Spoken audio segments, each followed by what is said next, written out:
Welcome to another episode of Mike's Money Picks. Today on the podcast, we are going to be breaking down the Thursday, March 13th slate of college basketball DFS. DraftKings has done what they have been doing per the regular on Conference Championship Week, and we have an early slate and a main slate. As it stands right now, as I'm recording this about 10 p.m. Eastern Time Wednesday night, we do have the lineups, the games, the salaries for the early slate. We do not yet for the main slate. So, we're going to kind of do the same thing we did last night, if you saw last night's episode, where we give you a full breakdown of the early slate. And then at the end, we kind of see where we're at, see what we know about the main slate, and kind of give you everything that we can talk about for as much as we possibly know about the main slate before it actually happens. Also, if you have not been checking it out, make sure you go check out our content on Underdog College Basketball Best Ball Drafts. It's something that's starting for this NCAA tournament. It's really interesting. If you have not tried Underdog Fantasy, I have a promo code or referral code in the comments or in the description, so make sure you check that out. But we've got two episodes, one live stream where I did 2 drafts, and then one strategy episode where I did 1 draft, where we talk about the format of Underdog's Best Ball contest and how to optimize it, how to draft for that in order to win that contest. But anyway, we've got a full Thursday slate to break down, y'all. Champ Week, I love it so much. I love the fact that we're getting 2 slates. It's a lot, but I love it. And so we're going to go ahead and we're going to start breaking down with this early slate. Let's go ahead and all right, so game number 1 is Butler taking on St. John's in the Big East Tournament quarterfinals. Ken Pom has this one projected to be 80-67 in favor of the Red Storm. That is a total of 147 points, which is in the top half of this slate. This is a rematch. These two teams played twice this season. St. John's won both meetings 76-70 and 70-62. So you had 146 and 132 points scored. So Ken Pom projects this one to go a little bit over those two. I kind of buy it because both these teams will kind of get up and down. Butler ranks 162nd in tempo. St. John's ranks 54th in tempo, but St. John's is a really, really good defensive team. They rank 3rd in the nation in defensive efficiency. St. John's is a very poor shooting team, but they are an elite rebounding team, elite defensive team, elite with their field goal defense on both 2s and 3s. Butler, on the other hand, is a defense that can be had. They rank 146th in defensive efficiency. They're not particularly strong or weak in any one category, but you can really score on this Butler team. So let's go ahead and talk about what has been going on with this Butler team. So basically, they played in the first round of the Big East tournament today. They beat Providence. And what they did, if you look at the stats, was they played their big 4 heavy minutes. That is Telfort, that is Brooks, that is Bizjack, and that is McCaffrey. Those 4 guys played pretty much the whole game. And I really think you can play any of the 4 of them here in this lineup. Like, basically, it's just kind of take your pick on who's going to end up going off. I kind of like the idea of playing McCaffrey because he's a little bit cheaper at 5,400. You're still going to get those minutes, and McCaffrey's a guy that's going to shoot a lot of threes. And so, if he has a hot day from behind the arc, or if St. John's is just kind of forcing him to shoot threes because they're packing the paint, he could have a good day. It's what happened the first time they played St. John's. He hit 3 threes, put up 13 and 11 for 31 DraftKings points. So I don't mind McCaffrey as kind of that mid-range value play. You also have Andre Screen and Bowden Kapke splitting minutes at the 5 spot for this Butler team. And I will ride with Bowden Kapke. Like, he's a guy that I've been playing a lot, just as kind of like this, 10% punt piece in some of my lineups, that his low salary makes a lot of other things work. And he hasn't really let me down big time in the last 5 games. The last 5 games, he's been over 11.5 DraftKings points every time. Against Providence today, he played 21 minutes, which is pretty good for him. It's the highest he's played in a long time. And he was only 1 for 6 from the field. So it's not like he had this immaculate shooting game, and he still put up 13 DraftKings points. That's not bad at his salary at $3,600. I certainly think he is a viable punt play, especially because his size is going to be needed down low to match up with Zuby Ejiofor. So speaking of that St. John's side, Zuby Ejiofor is the guy we'll kick things off with. He is a double-double machine. He is not a supremely high usage player, but he doesn't have to be to put up a lot of fantasy points. In the last meeting against Butler, he only played 23 minutes, dealt with a little bit of foul trouble in that game, only put up 21 DraftKings points. In the first game against Butler, he put up 29 on 30 minutes. So for whatever reason, he doesn't play max minutes against Butler, but this is a postseason game. This is a game that matters for St. John's for their NCAA tournament seeding. I would expect him to play max minutes if at all possible. I think he's quite likely to get a double-double, and that would be a recipe for a pretty good day on DraftKings and FanDuel. Now, St. John's does have probably the most important injury news on the entire slate. It's Davon Smith. He is their point guard. Well, one of their 2 point guards. He's a fairly high usage player, and he's a stat sheet stuffer. He's a great rebounding guard. He has a very high assist rate as well. He'll also get some steals. I think he's a little overpriced if he does play, because I just don't know if he's 100%. If he was down in the 5K range, then I think he'd be absolutely playable. But I think he's a little overpriced because we don't know what we're going to get from him. If he does not play, the most immediate beneficiary is Simeon Wilcher, who played 41 minutes when Davon did not play against Marquette. In that game, he put up 22 DraftKings points. Doesn't sound like a whole lot, but he's only $3,700, and he will play almost the whole game if Davon Smith is out. Now, the other corollary is that if Davon Smith is out, that is going to mean a usage boost for Kadari Richmond as well as RJ Lewis. And probably more importantly, it's going to up their rebound numbers because those are rebounding guards as well. Kadari Richmond in that last game where Davon Smith did not play had 12 rebounds, also had 11 assists, put up 53 DraftKings points. This to me is a recipe for if Davon is out, I really like Kadari at that price tag. Even though 9,700 is expensive, the more concentrated usage, the extra rebound and assist upside that he's going to have really make him a solid play. And I feel the same way about RJ Lewis in that game against Marquette. Still had 28 and 11 and put up 42 DraftKings points. So I really do like the idea of playing one of those guys if Davon Smith is out for this game. And I love Simeon Wilcher as a value play. And then Aaron Scott is probably going to play a lot of minutes. He was banged up heading into that Marquette game, came off the bench, but still played 23 minutes. I mean, he's probably going to, if he's healthy, he's going to be out there the whole game. But I would much rather pay all the way up for Richmond, Lewis, and Ejiofor or pay down for Wilcher on the St. John's side. All right, next up, we've got Georgia Tech taking on the top-seeded Duke Blue Devils here in the ACC tournament. KenPom does not have this game projected to be close. In fact, KenPom has this one projected to be the most lopsided game of the day.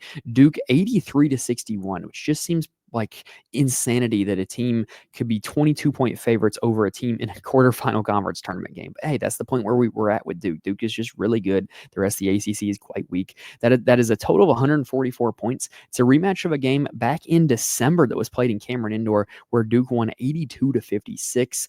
Nobody really got home in terms of value from a DraftKings perspective in that game because it was such a blowout. Both teams were resting their starters for most of the second half. Georgia Tech is a team that you can absolutely put some DraftKings points up against, though. They rank 105th in tempo, 68th in defense efficiency. They're a really poor three-point defense. With Baden Ndongo out there protecting the rim, you really see teams take and make a lot of threes against this Georgia Tech defense. It's predicated on having that rim protector. Duke, on the other hand, ranks 254th in tempo and 4th in defensive efficiency. They're a super balanced team. They have no real defensive weaknesses. They're quite tall. They're very difficult to score on. And I generally wouldn't advise playing anybody against them in DraftKings. And I'll be honest, I'm probably not going to play a whole lot of Georgia Tech guys. Now, the one good thing with Georgia Tech, well, this isn't actually a good thing, but it's a good thing from a DraftKings perspective. They have so many injuries that, like, they're really only playing 6 guys. And really today against Virginia, they really only played 5 guys. So Ndongo, George, Powell, Terry, and Mustafa are going to play nearly the entire game, pretty much, for this Georgia Tech team. Even if they're getting blown out, they'll probably play nearly the entire game because there's just no one else to turn to, right? And so as much as I love Ndongo as a player, I played him a ton in this game against Virginia. As much as I love playing a big man that's a great point per minute player that's going to play 35 minutes, Duke ain't the great spot to do that. But if you're a GPP player on DraftKings or even FanDuel, you know, sometimes a bad play becomes a good play when nobody plays them. And so if nobody's going to be playing Baden Ndongo and we end up getting like some second half run where Ndongo's going up against Duke backups, he could put up fancy points in a hurry that way. And so I think he's a really interesting GPP play at $9,200. The other guy that's actually probably going to make my player pool is Jaden Mustafa. Look, you're getting a guy at $3,900 who has a decent usage rate who's going to play 30 minutes. I don't mind it, especially, like I said, if we end up in a situation where the second half of this game is scrubs against scrubs, Mustafa is going to be the best of those scrubs, and he's going to be getting a lot of shots, and he's going to be scoring DraftKings points. So he's a guy that's going to make my player pool for sure. But other than that, kind of a hard pass on Georgia Tech. As good as they've been, like Nathan George almost put up a triple-double today. As good as this team has been, as good as these guys have played, it's just a hard sell going against Duke.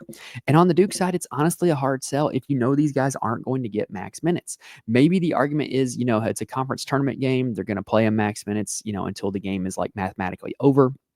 I get that, but still, they're priced up. Like it's hard to get to these Duke guys, in my opinion. Cooper Flagg at 10,600 is still one of the best plays on the slate, like just because of the fact that he's one of the best players in college basketball, probably the best player in college basketball. Ton of block shot upside against this Georgia Tech team because they are going to attempt a lot of shots at the rim. In the previous meeting against Georgia Tech, he only played 28 minutes, only put up 20 DraftKings points. His services were just not needed that much. But I feel like in this conference tournament game, Duke's not going to play around. They're going to look to to use flag to kind of end the game early, and he could very well put up a ton of fantasy points in a hurry. I kind of don't mind Kaman Malawach as well. So the thing is with Malawach all season, he's always been a good fantasy point per minute player. He's just never played a lot of minutes, but like blowouts haven't seemed to affect that with him. Like he kind of plays his normal amount no matter what the margin of the game is. So in the first meeting against Georgia Tech, he was great. He had 28 DraftKings points in 21 minutes.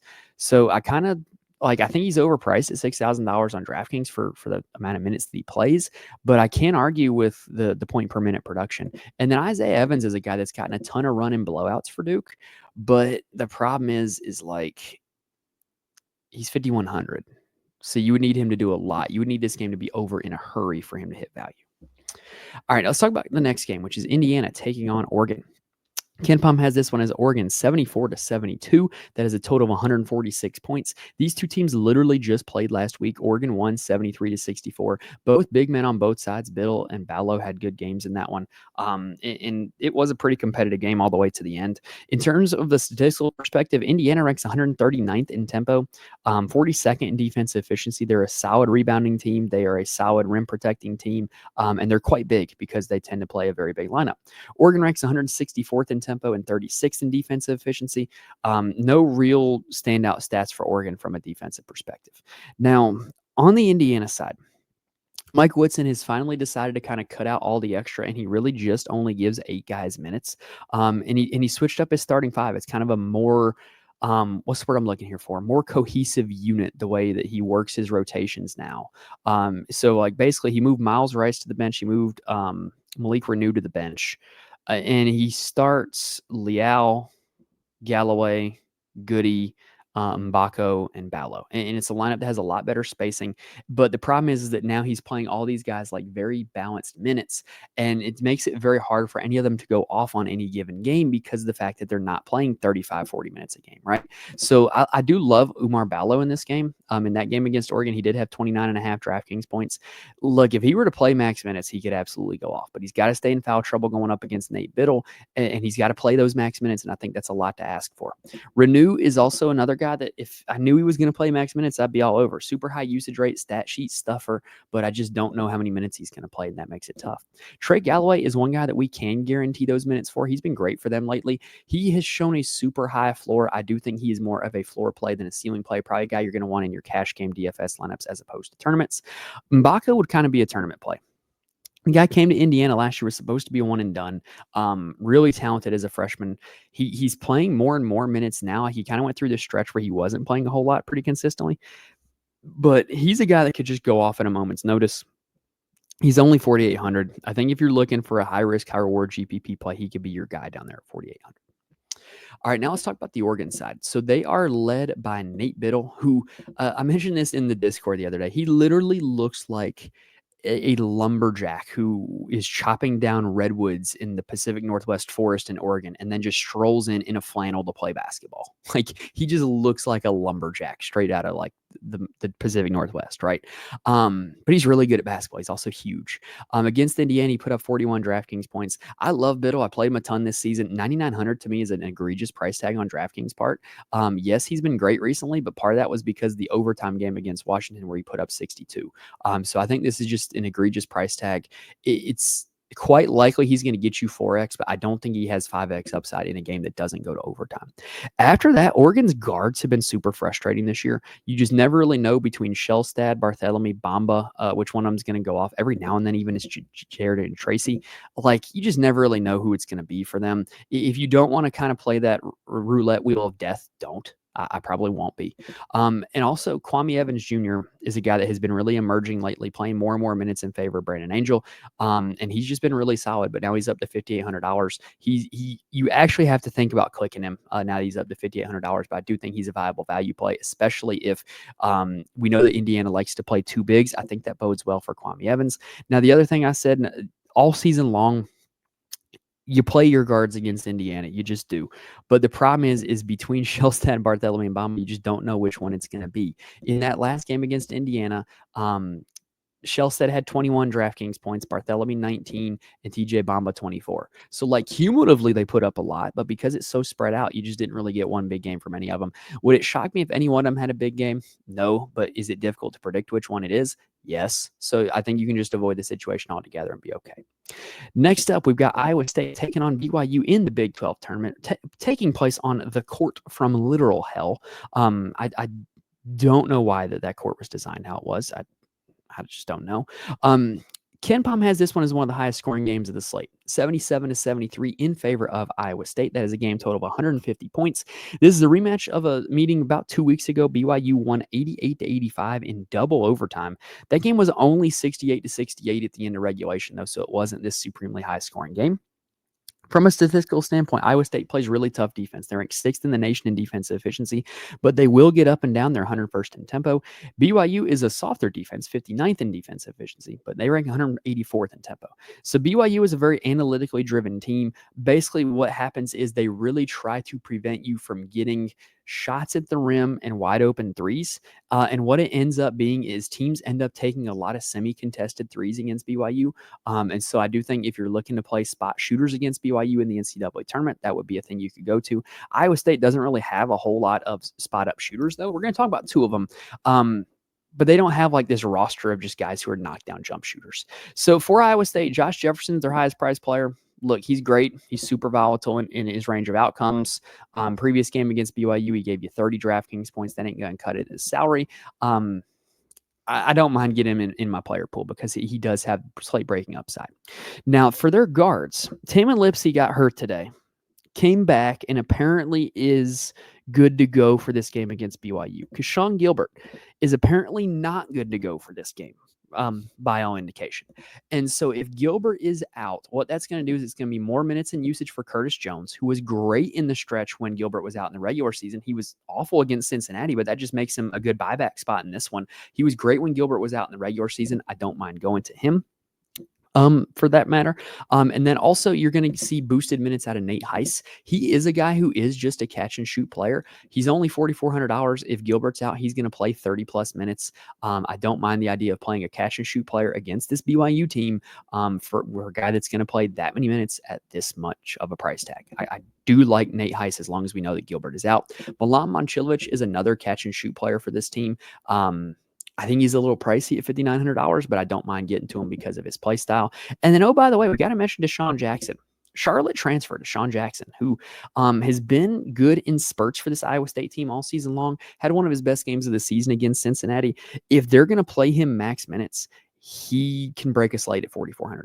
So he's going to make my player pool tomorrow because if he continues to see, increasing minutes, he's going to score a lot of fantasy points. So Deshaun Jackson is a guy you definitely need to be on the lookout for because of the way his minutes increased today and because of the way his production worked out today. Now, on the BYU side, they're super difficult to target in DraftKings because they play a ton of guys. They play a deep rotation. It's kind of frustrating to get to all of them. But if you're looking to play anybody, Saunders and Demon are about as consistent as it gets. Saunders is going to play max minutes. In that Iowa State game, he played 48 out of 50 minutes, which is crazy. But he's a high usage player. He's a good rebounder. He's kind of more of a small forward or in a shooting guard than just a forward. I don't know why DraftKings has him listed as just a forward, but yet Cooper Flag gets dual eligibility. I don't get it, but that's a story for another time. I think he's a solid play, if not a little bit pricey. Igor Demon's just a stat sheet stuffer. He's a super talented freshman guard. Look, if he ends up playing max minutes, he has slate breaking upside. And it's always interesting to me. You see these teams that play these deep rotations and these deep benches in the regular season. Sometimes when conference tournaments start, they shrink it up a little bit and they just play their guys. We saw that with a few teams today. So if that does happen with BYU, Saunders and Demon, if they play max minutes, could be great plays. I also really like Dallin Hall at $5,300. He comes off the bench, but he's been really good for them lately. 3 out of his last 5, he's been over 23 DraftKings points. Now, granted, one of those was that double overtime game against Iowa State, but he's playing more and more minutes, super high assist rate, great rebounder as a guard as well. I think $5,300, he's a little pricey for my taste, but I think he's absolutely playable here on this slate. Next up, we've got Arkansas taking on Ole Miss in the SEC tournament. KenPom has this one as 75-72 in favor of the Ole Miss Rebels. That is a total of 147 points. This is a rematch of a game that these two teams played earlier this season where Ole Miss won 73-67. That is 140 points scored. In that game, Malik Dia, Dre Davis, Jalen Murray for Ole Miss all had great DraftKings games. For Arkansas, Thero was great, and Jonell Davis was also great in that game coming off the bench. Now, let's go ahead and talk about, from a statistical standpoint, what these two teams look like. Arkansas will push the pace. They rank 69th in tempo, but they do play defense. They rank 17th in defensive efficiency. Ole Miss is 128th in tempo and 29th in defensive efficiency, and Ole Miss is also quite poor at rebounding. So your Arkansas rebounders can have something going here. So Thero has a questionable tag on DraftKings. I don't think he plays in this game, but the trends of Thero not playing, it's been very clear what Arkansas does, and it's been a little bit easier to predict. Davis and Wagner are going to have huge usage rates. Now, you might have games like today where they don't put up a ton of DraftKings points, but like I said, in that previous game against Ole Miss, Davis was great coming off the bench. 21 DraftKings points in that game as a value play, not playing max minutes with other guards in the lineup. So, if the matchup stays true for Davis, I think he's certainly worth a look, even though he is over, $7,000 now. Same deal with Wagner. Like, he's going to play a ton of minutes. He's going to have a massive usage rate. I don't mind the idea of going back to him, even though today wasn't spectacular. But also, it's the forwards for Arkansas that are just great, right? Trevon Brazile continues to just shine game after game after game with Thero out 35 DraftKings points in this game. Like, you can look at the last 5 games and see what he's done. It's just more likely than not that he ends up with a 4x value game. Now, granted, he's a lot more expensive now than he used to be. He's up to 6,800 now, but he can still put up 4x, 5x value at that price tag. He's shown that he can do it already. And oh, by the way, Jonas Adu continues to do it as well. He continues to play more and more minutes over Big Z, back-to-back games over 32 DraftKings points. I'm willing to roll the dice and go back to him here in this one again. Now, on the Ole Miss side, they're really tough to figure out because they're just a really balanced team offensively. They have a lot of guys that contribute with a lot of different stats as well. So there's not really like one for sure way to target this team. The straw that stirs the drink, though, is Sean Padula. I would never complain about rostering him any slate that Ole Miss is on, just because he's a good peripheral stat guy. He's a good scorer as well. And he's always seems to be reasonably priced. So I don't mind playing him. He's not one of my favorite plays of this slate because he can be a little bit volatile. And, he never really has these massive games, but I don't mind him. He might make my player pool. Malik D is the guy I'm going to want to get to, though. So Arkansas was really ate up today by Colin Murray-Boyles when he was out there and when he was healthy. Colin Murray-Boyles was kind of walking around with a limp and was still dropping 40 fantasy points on him.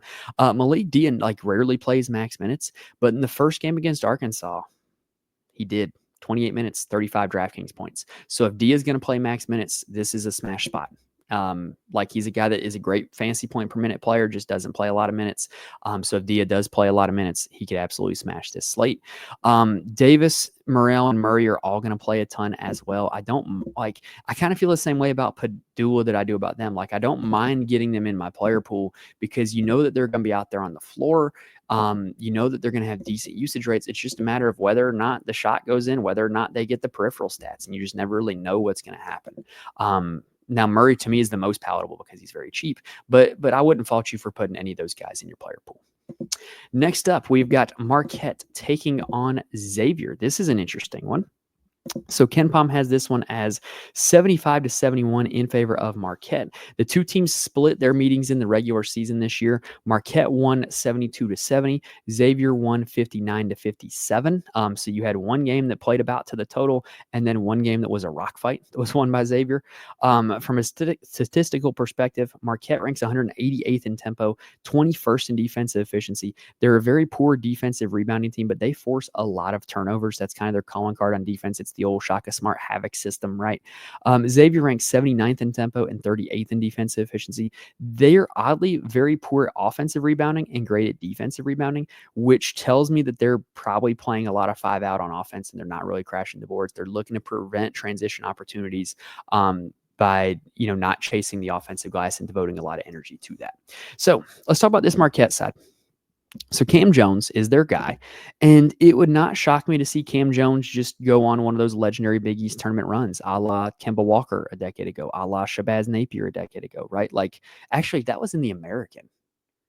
Yeah, I think I have my timelines right. I think UConn was in the American when Shabazz Napier was there. Anyway, that's beside the point. I could absolutely see Cam Jones just going crazy in this game, going crazy in this tournament. $9,500. If you're a believer in Cam Jones's talent long term, which I am, go for it. He's a good peripheral stat guy for a guard, high assist rate, going to have the ball in his hands a ton. I like it. I feel confident at firing up Cam Jones here in this game.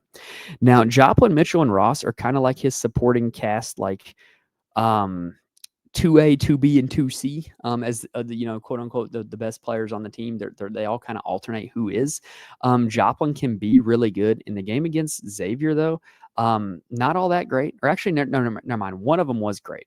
35, and the other one was great as well, 37. I must have really misread one of the lines earlier by thinking that it wasn't that great. Yeah, 2 great games against Xavier for David Joplin. So if you think that the matchup is, kind of repeatable, then go back to Joplin here on this one. He's been great 3 straight games over 30 DraftKings points. I'd feel pretty comfortable playing David Joplin on this one. Chase Ross is another guy that I really like. He's a high upside guy. To me, he's a guy that has the potential to play in the NBA. In the previous games against Xavier, he only had 11 and 3 DraftKings points, though. That's kind of a red flag, but he's a super volatile profile. I don't mind going to him. I also like don't shoot me for this one. I really like Ben Gold on this slate. And that's not something I say often. Ben Gold has been kind of an underachieving center for this Marquette team that has never really been able to fill the shoes of Oso Ighodaro, who graduated, until recently. His last 3 games, played 32 minutes against Georgetown, put up 20.5 DraftKings points. UConn dealt with foul trouble, only put up 14 DraftKings points. St. John's played 36 minutes, put up 30 DraftKings points. That's not the usual for Ben Gold. And oh, by the way, look at his 2 games against Xavier. 21 DraftKings points, 21 DraftKings points, both times. I'm willing to go back to that profile. Like a guy who's trending in the right direction, who's playing more and more minutes, kind of realizing the potential we all saw that he had, and he's been good twice in this matchup. He checks a lot of boxes at 4,900, and I'm hoping that I'm the only one that sees this. Now, on the Xavier side, Zach Fremantle has really been carrying the load for them recently. I think you can make the argument that he's actually underpriced at $7,900 because he's playing a ton of minutes. He's seeing a ton of usage, taking a ton of shots, great rebounder as well. I like Fremantle at 7,900. We do like playing bigs against Marquette. In the 2 games against them, he had 30 DraftKings points in the meeting that they won, did not play the meeting that Marquette won. So I do like Fremantle here in this one. And the other Xavier big I will talk about is Jerome Hunter. Like if you're looking for a 3,700 guy just to fill out your lineup and know that he's not going to destroy your lineup, go for it. He's going to play 20-ish minutes. He's going to put up 10 to 15 DraftKings points, and you're going to get 3x, 4x value out of that guy. Like he's just a very consistent low tier player in DraftKings. Now, I also really think that they're running more and more of their offense lately through Ryan Conwell. So I don't mind the idea of playing him, although Marquette's perimeter defense can be pretty good. He did struggle in both the games against Marquette earlier this season. Dalen Swain is also a guy that doesn't play with a high usage rate, but he doesn't need it. He's such a good peripheral stat guy that he can fill up a stat sheet in a hurry and get you a lot of DraftKings points in a hurry. If you're looking to game stack this game, I would really make sure to get Swain in that game stack. And then Davion McKnight kind of runs the point for Xavier, but he's been really hit or miss lately. I don't really know how much I trust it. And the games earlier this season against Marquette, 29 and 27 DraftKings points, so the potential is there, but the profile has not been all that great lately. All right, we got 4 games to go, y'all, here on this early slate. Next up is UNC taking on Wake Forest in the ACC tournament. Ken Pom has this one as 77-72, which is one of the higher totals on the slate at 149. This is a rematch of a game played in Winston-Salem earlier this year. Wake won 67-66. That is only 133 points scored. In that game, Elliot Cadeau, Cam Hildreth, Trevon Spillers all had really good outings. From a statistical standpoint, UNC is a pace up team for just about anybody they're going to play. They may be the fastest pace team in the ACC for that matter. They're ranked 33rd in the nation in tempo, and they're not a good defense, 65th in the nation in defensive efficiency. We have seen size bully this team all year long. Even today a little bit with Notre Dame with the guy whose name I can't pronounce had a nice little outing against them. And then on the Wake side, they're going to slow the game down. They're ranked 194th in tempo, 38th in defensive efficiency. Wake is a team that they are going to really pressure the basketball and they are going to overhelp. Their goal is to always make the ball handler pass the ball, make another pass. So they give up a very high assist rate. They give up a lot of threes. That is something that could be exploitable on this Carolina side. So on this Carolina side, their best player is RJ Davis, right? Against Notre Dame, they kind of eased up on the gas pedal a little bit in the second half. RJ didn't take a whole lot of shots, didn't play max minutes, only put up 27 DraftKings points, but he's fresh for this game. He's going to be needed to play a ton of minutes. Would not shock me if he absolutely went off here in this one. He is a fairly high assist rate player, and he's going to have the ball in his hands a ton. So it stands to reason that he could put up a lot of assists in this game. The other guy that could put up a lot of assists in this game is Elliot Cadeau. 25 DraftKings points in 25 minutes today against Notre Dame. Almost had a double-double, and it wasn't with points. Had 6 rebounds and 10 assists in that game. In the previous game against Wake, he had 14 points, 13 assists. Ball in his hands a ton. Played almost the whole game, though, 39 minutes. So lately, we talked about this on yesterday's pod, but this North Carolina team has really been playing bigger, and you've really seen reduced minutes out of the guards. If Cadeau gets back to playing 27 to 30 minutes, this is a great matchup for him with his assist rate, with his ability to rebound the ball as well. I really do like the idea of playing Cadeau at $5,700. The other thing you have to think about Wake is a team that they play 3 guards, all of whom are not huge. So Carolina could very easily get away with playing lineups that had Davis, Cadeau, and Ian Jackson or Seth Trimble out there like they were at the start of the season. It would also give them a little bit more of an offensive prowess if those guys were to play. So I really do like the idea of Elliot Cadeau in this one. I think he's a sneaky GPP play. And then we already kind of mentioned him a little bit. Seth Trimble and Ian Jackson, right now they are splitting minutes, but they are the type of microwave catch and shoot players that could really go off against this Wake team that gives up a lot of threes. But right now, looking at the recent games, it's hard to advocate for them because they're splitting minutes. They're not playing with super high usage rate, and they're just not getting the job done.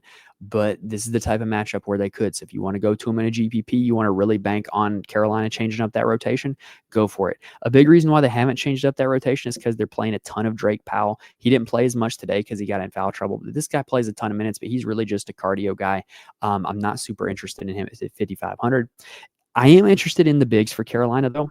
So like Jalen Withers, his sole purpose out on the court is like to be big on defense, get rebounds, and space the floor. Most of his shots are from 3. Like, that's what he does. I think he's overpriced at $6,900, but he was great today. But what he's going to do is he's going to take these Wake Forest bigs that are really good shot blockers, really good rebounders, and get them out of the paint and give these guards more room to operate. And I think that's valuable. So I think he's going to play a ton of minutes. And I think $6,900, I think if you're looking at like a game stack option, I think he makes a lot of sense. Van Allen Lubin's the same way. He's not the shooter that Withers is, but he's a guy that's probably going to play a ton of minutes because Wake's going to play 2 bigs. And so I do think that at $6,700, he's worth a look as well. On the Wake side, like, look, let's be honest. Hunter Sallis is their best player. Hunter Sallis needs the ball in his hands. Hunter Sallis absolutely has a chance at going off in this one if he finally gets back to shooting the ball more like he was at the start of the season. He's a decent rebounder, decent assist guy. Will get you some blocks and steals, but he needs to be scoring to hit value on DraftKings. It's quite evident by that game log. And if he goes back to being the aggressive offensive player that he was at the start of the year, yeah, this is a good, really good spot for him. Really, really good spot for him, in my opinion. When it's not Sallis that's being aggressive, though, it's usually Cam Hildreth. That's why you see like his super volatile stat lines, because he's a very aggressive player and it generally really goes well or really doesn't. So I don't mind him as a GPP play, but I really do think that this Wake team is just going to play through Hunter Sallis a little bit more. I think he's the guy that you're going to want. I also like both of their big Spillers and Reed here in this game. Both are very reasonably priced, in my opinion. Carolina has been battered by bigs all game long. And I'm telling you, because I've watched a lot of this Wake Forest team, when they feel like they have an advantage on the inside, they are going to try to bury you with that advantage. And they're going to get the ball to these guys on the low block. So I do think that they're both worth a look at their price tags. Next up, we've got Northwestern taking on Wisconsin. KenPom has this one as 75 to 69 in favor of Wisconsin. That is a total of 144 points, and you're never going to believe this. The original meeting between these two teams this season was 75 to 69 in favor of Wisconsin, the exact KenPom total. So KenPom cheating a little bit there by just, copying and pasting. I kid that they're doing it based off data. It's just a coincidence that it was the same exact score and same exact winner. It's crazy, though. In that game, Wisconsin got big games out of John Tanji, and Northwestern had a big game out of Jalen Leach, their point guard. Now, for Northwestern, we've mentioned time and time again ad nauseum how they're playing without their two guards, Barnheiser and Leach, right? Martinelli continues to just be solid for them, and I like that they've reduced his price tag. It makes him a lot more palatable to play. He's a high floor player. I'm going to be playing him now that he's back below 9K. Ty Berry, just too expensive. Like, he's been good, but he's too expensive. KJ Wyndham is another guy that has been really good for them off the bench. Very high usage player off the bench. Only 16 DraftKings points against Minnesota. The reason why is because Jordan Clayton played really well. Best game of the season, played 34 minutes, 25 DraftKings points. I'm going to go back to him because basically when you look at Jordan Clayton's season, they were planning on redshirting him, right? And then all of a sudden they have all these injuries to these guards. They throw him into the starting lineup and he's not really prepared. Well, now it's like, hey, we got nothing to lose. We're not going to the NCAA tournament. We're probably going to be playing for the college basketball crown, whatever the heck that is. Why not play Jordan Clayton a lot of minutes? Get him experience, see what he's got. And against Minnesota, they played him 34 minutes, 25 DraftKings points. He's going to be my preferred punt play on this entire slate at $3,400. After that, let's talk about Wisconsin. John Tanji, below 8K again. That's very intriguing to me. Very intriguing to me. He's a super high usage player. He's a great rebounder at the guard spot. This Northwestern team is not very good defensively. I like it. I really do like it. Northwestern also gives up a high assist rate, so this could be a game where Tanji could rack up some assists. I like the play. John Blackwell, if you're not going to play Tanji, take a shot at Blackwell. He's outperformed in 2 games in a row. Now, granted, if you're like me, if you kind of are a general believer in Tanji long-term, then play Tanji. But if you are a believer in the short-term, play Blackwell. But I think that both of them make a lot of sense as plays here in this one. I do think that more people are going to play Blackwell, though, because he's cheaper and that he's been better. So that makes Tanji a little bit more of a good GPP leverage play. Now, Nolan Winter popped up with a Q tag for this one. Don't really know what's going on. I kind of think he plays. If he doesn't, Carter Gilmore would be very intriguing. Max Klesmit also still has the Q tag for this one, but he's expected to play. That would totally negate Kamari McGee, who finally had a good game on Saturday. But if Klesmit is out again, McGee's going to play an absolute ton of minutes. So I think he's worth going back to if Klesmit is in fact out again. Now, I'm not going to spend a lot of time on this game at all because I think you could totally cross this game off your list and be none the wiser for it. This is Colorado taking on Houston in the Big 12 tournament. Ken Pom has this one as Houston, 73-57. That is a game total of 130 points, which is the lowest on the slate. It's a rematch of a game that Houston won 69-59 in the regular season. That's 128 points. That's bad. And in that game, Houston had no Emmanuel Sharp. So if you look at it and you see these Houston guys that had good games against Colorado, yeah, it's because there was no Emmanuel Sharp. The minutes were condensed. The usage was condensed. Of course, they scored more DraftKings points.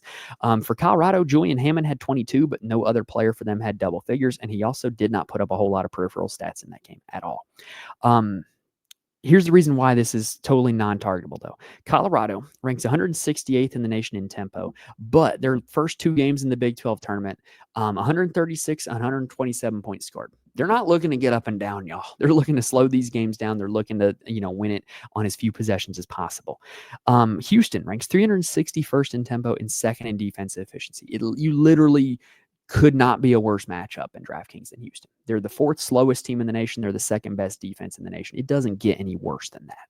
So you can just X out Colorado altogether. Now, Hammond and Jakimovsky have been running the show in this tournament. They've been great, but they ain't making my player pool going up against Houston. On the Houston side, they're great. Cryer's good. Uzan's good. Roberts is good. They ain't making my player pool. This game's going to be super slow. I just fail to envision a scenario where one of these guys gets you the 40 DraftKings points that they would need to break a slate and be the guy that you would have to have in a GPP. Now, last game of the day, let's talk Texas and Texas A&M. And look, I got the shirt on. It's cold in my house, so I got the jacket on, but I got to rep my Longhorns, right? Like, this is make or break time for Rodney Terry and the Texas Longhorns. They need this game if they want to make the NCAA tournament, and probably for Rodney Terry to keep his job. And I think Rodney Terry is a good man. I don't want to see him get fired. And I also want my team to be in the NCAA tournament. So I really would like to see Texas win this one. So I'm a little bit biased. Just keep that in mind with everything I'm about to say. Kent Pom has this one projected to be 72-67 in favor of Texas A&M. That is 139 point total. These two teams split the regular season A&M won 80-60. Texas won 70-69. So 140 and 139 points scored in those two games, right along with this KenPom total, right? For Texas, they rank 171st in the nation in tempo, 49th in defensive efficiency. They are a good rim protecting team. They also play offensively with a very low assist rate because it's a very isolation heavy scheme that lends itself to not scoring a lot of fantasy points offensively, because if you're just getting the 2 points for the bucket and not the 1.5 for the assist, then there's less fantasy points being scored.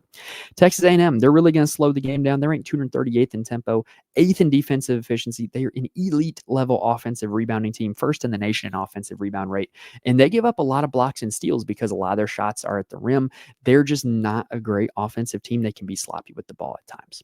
Now, the most interesting thing with Texas to me is how they shortened their rotation today in the first round of the SEC tournament. What you saw was they really just played their A guys until they couldn't. And so that is going to very much change things with how you want to perceive these Texas guys, because if they're going to play more minutes, they're going to be more playable. Trey Johnson is their best player. He's a sensational freshman. Took 19 shots today against Vanderbilt. Did not put up the peripheral stats that he had recently. And so even though he scored 19 points, he only put up 22 DraftKings points. I'm willing to go back to him because I think that he's going to continue to have that offensive usage rate. And I think that the peripheral stats for today were an aberration, and he's going to see more of them. Arthur Kaluma, I play him pretty much whenever he's healthy, y'all. And I think this is a pretty good spot for him. He's a high usage player that plays a ton of minutes. No complaints about playing him. Caden Shedrick's going to be huge in this game. He only played 23 minutes against Vanderbilt, but that was only because he found himself in foul trouble. He's a really good fantasy points per minute player, great shot blocking upside. They're going to be needing him down there to battle on the boards with these A&M guys. In the other game against A&M, the one that they won, he played 33 minutes. He put up 26 DraftKings points. You could see a repeat of that here for Shedrick. Tremont Mark, if you're not playing Trey Johnson, I'm very interested in playing Tremont Mark. He is very much a pure scorer. He doesn't give you a whole lot of peripheral stats, but if Johnson isn't cooking, Mark will. And he is the one that hit the game winner in that first game against Texas A&M. Had 19 DraftKings points against A&M that time. 3 straight games over 24 DraftKings points. I'm in on him as a value play again. And also, like I said, you really saw the minutes concentrate for this team. Jordan Pope played a decent bit, 25 minutes. I think he's overpriced for his current role, though. But Kent, Larry, Pryor, they all saw their minutes reduced. The guy who's back for this team is Kendall Weaver. He played 18 minutes against Vanderbilt, and he is just an energizer bunny. He gets a lot of rebounds, blocks, and steals, will get some assists as well. If he's going to play another 18 minutes, then he has a chance to be a really solid value play at $3,200. He's probably going to make my player pool as a punt play. Texas A&M is very frustrating because there's really only 3 guys that they play a lot of minutes. And that starts with Wade Taylor, the 4th. Look, he's one of the best players in program history. They already hung up his jersey in the rafters, which is quite impressive for an active player. He's really good at basketball. And he really has a potential to torch Texas because their guards are not great defensively. Second game against him, he had 30 DraftKings points in A&M's blowout win. He only played 25 minutes and put up 21 DraftKings points. But he's going to play nearly the whole game. He's got a great matchup. Don't mind firing it up here with Wade Taylor. Zurich Phelps, everything I said about Wade Taylor applies except for the fact that Zurich Phelps isn't as good at basketball. He's a very high usage player. Doesn't play as much minutes as Wade Taylor, but he takes a lot of shots, and he's got a good matchup because he is a guard going up against Texas. I don't mind Phelps as a pivot off of Taylor, but I very much would recommend Taylor over Phelps. Anderson Garcia is their Energizer bunny. And finally, it seems like Buzz Williams has finally just said, hey, we're going to start this guy. We're going to play him nearly the whole game. He's a great rebounder. He's very much a wing, not a big man. He's a great rebounder from that spot. He's got double upside. I think he's a little overpriced at $6,700, but he's going to play a ton of minutes, and he's going to get a lot of boards out there. So I don't mind Anderson Garcia at $6,700. After that, it's very much just a roulette wheel to see who's going to, play the minutes and play well between Payne, Coleman, and Washington, and then Obaseki, Wilcher, Carter, and Hefner. Like, it just, you never really know what's going to happen. I would not prefer to get my value plays from this Texas A&M side if I had the choice. But all right, y'all, that is going to do it for the early slate. Reminder, if you do want more information from me, you can follow me on Twitter at Mike's Money Picks. I am more than happy to answer any questions that you may have if you reach out to me. I'm also going to tweet out all updates for the show on there as well, so you can keep up with us on there.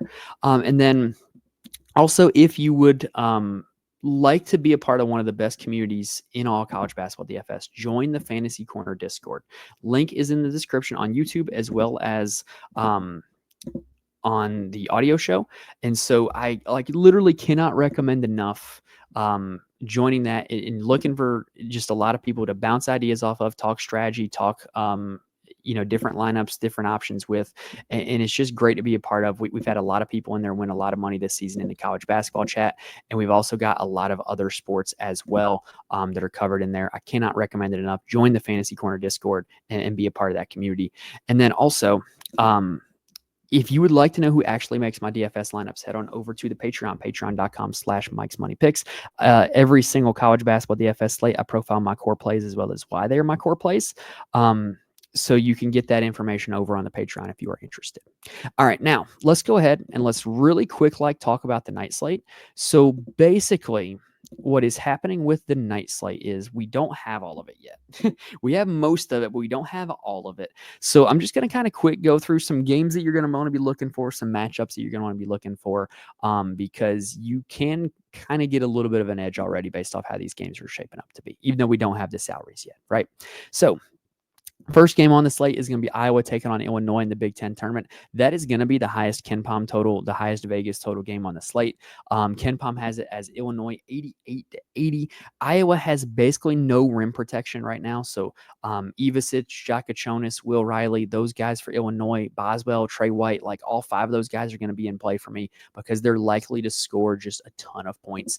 In the last time those two teams played, Illinois won 81-61.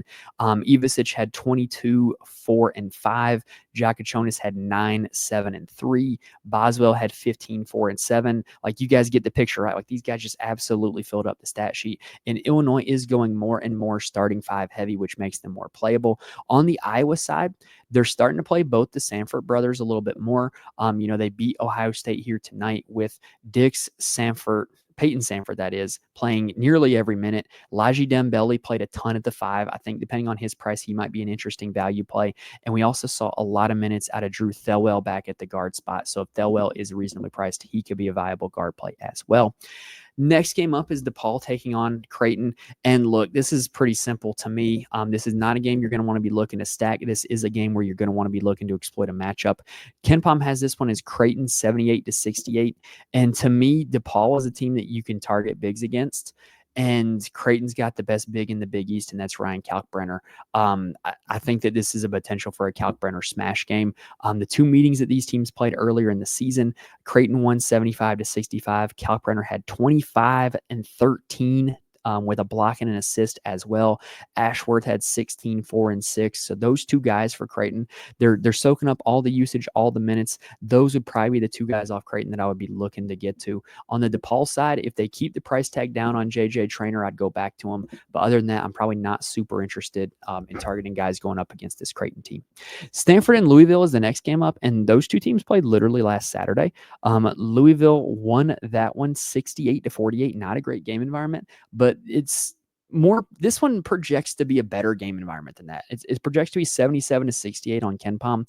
I do think that you can kind of play some of the guys from this game. Jalen Blakes for Stanford was outstanding today. Maxime Reynaud is in play every time he's on the slate.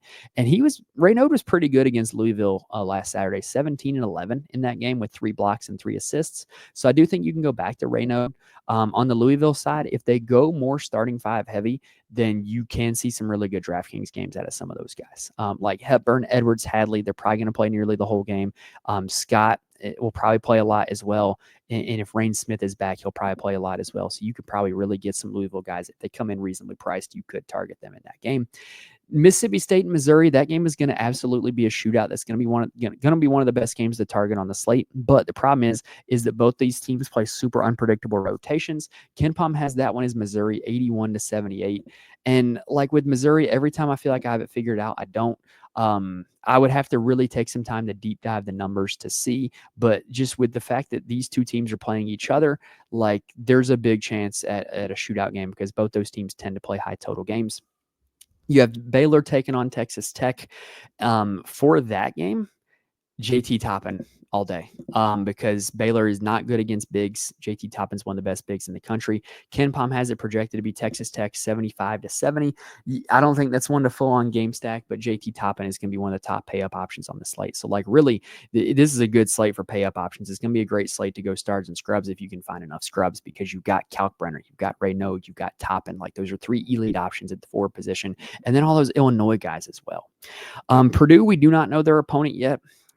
Look, with Purdue, every time they're on the slate, just play their main 2 guys, and you won't be disappointed. UConn, I believe, plays likely Villanova. That one has a potential to get interesting, but UConn's been a hard team to target since they've got everybody healthy. Clemson will be playing, in all likelihood, I believe they will be playing whoever's playing Syracuse tonight. I would have to look at the bracket to know that, but Clemson's generally a team you're not going to want to target. They slow the game down. If they do have a matchup where it's if they do have a plus matchup on the interior, then you could exploit it, because Shefflin and Locken can be really good. It would likely be SMU in that game for Clemson. Yeah, so I do think you could play those Clemson bigs. Kentucky is going to be playing, I believe, the winner of Oklahoma and Georgia. Yeah.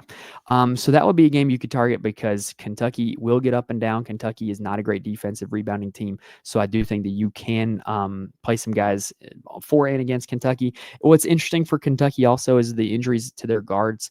Andrew Carr has been really good since he's been back in the lineup. If he continues to be cheap, I would be looking to go back to him. And then Arizona is likely going to be playing Kansas in that last game. Those 2 teams just played last Saturday. Let me get you the score on that. Those 2 teams just played last Saturday. Dickinson and Mayo were great on the Kansas side. On the Arizona side, it was who was great for Arizona? Jaden Bradley was great for Arizona, but it was really more of a balanced effort, whereas Kansas was the 2 guys, Dickinson and Mayo. But Kansas won the game 83-76, so that might be a game that's worth targeting as well. But all right, yeah, that was kind of a quick breakdown for everything that we could do with the night slate, or I guess the main slate, you could call it. But hopefully we gave you guys all the information that you could handle about the early slate. Hopefully gave you enough nuggets there for the main slate that will allow you to build some winning lineups on DraftKings and FanDuel, or put together some winning player props or parlays tomorrow for this Thursday slate of games. If this video helped you out in any way, please help me out. Hit the like button on YouTube and spread the word. This is a huge time of year for us, with it being March Madness. And so if there's anybody you know who is looking for some information on college basketball, or is a college basketball fan and you're trying to get them in DFS or something like that, spread the word. Let them know about this podcast. Let them know about the show, because we're trying to grow the community. We're closing in on 1,000 subscribers. I would love to get to 1,000 before the end of the NCAA tournament. The only way I can do that is with you guys' help. So please help me out if you do feel so compelled to do so. Remember, if you want more from me, follow me on Twitter, join the Fancy Corner Discord, follow the Patreon. I'm going to be in the Discord talking about the night slate at length. So if you like my full thoughts once the night slate, once we have salaries for it, once we have all the games, that would be a place you get that information. So yeah, like I said, really excited to another day of double duty here for Champ Week, and really looking forward to see how the rest of this week goes. So just want to wish you guys the best of luck here on this Thursday slate. Thank you guys for watching and listening to this point, and I will see you guys next time.